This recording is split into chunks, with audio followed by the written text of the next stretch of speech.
नमस्कार, गौरीच रेसिपी कोल्हापूर या चॅनेलवर तुमचे अगदी मनापासून स्वागत करते। आज आपण या व्हिडिओमध्ये 5 मिनिटांमध्ये बनवून तयार होणारी साबुदाणा खिचडी बनवणार आहे। चला तर मग व्हिडिओ सुरू करूया। तर इथं मी साबुदाणा रात्रभर पाण्यामध्ये भिजत घातला होता, तर इतका छान आणि एकदम मऊ असा भिजला आहे।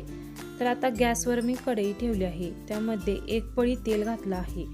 तेल गरम झाले की यामध्ये आपण हिरवी मिरची घातली आहे। जर तुमच्याकडे उपवासाला जिरे जर चालत असेल तर तुम्ही जिरे पण घालू शकता। आता मिरची पण छान भाजली आहे, त्यामध्येच आता मोठा बारीक चिरलेला बटाटा घालायचा आहे। हा बटाटा कच्चाच आहे, तर आपण आता तेलामध्ये छान आता मोठ्या गॅसवरती आपण भाजून घेणार आहोत। तर एकसारखा बटाटा हलवत राहायचा आहे। तर तुम्ही बघू शकताय बटाट्याचा कलर पण चेंज झाला आहे आणि बटाटा पण छान शिजला आहे। तर इथे तुम्हाला मी चेक करून दाखवते, बटाटा तेलामध्ये छान असा शिजला आहे। तर त्यामध्ये आपण आता भिजवलेला साबुदाणा घालतोय। त्यामध्येच आता आपण भाजलेले शेंगदाण्याचा कूट घातला आहे। थोडंसं ओबडधोबडच वाटून घेतला आहे शेंगदाणा आणि चवीनुसार यामध्ये आता मीठ घालायचं आहे।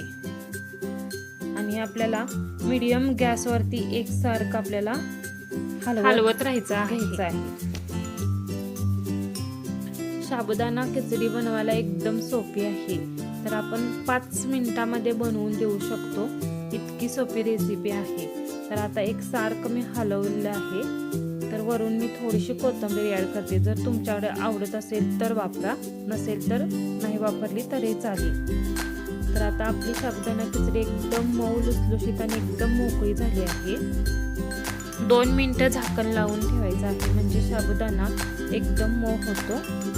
आता झाकण काढून आपण छान असा प्लेटमध्ये घेणार आहोत खायला।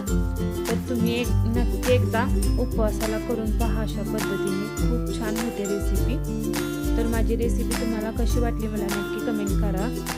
व्हिडिओ आवडल्यास व्हिडिओला नक्की लाईक करा, शेअर करा आणि चॅनेलला सबस्क्राईब देखील करा। तोपर्यंत धन्यवाद।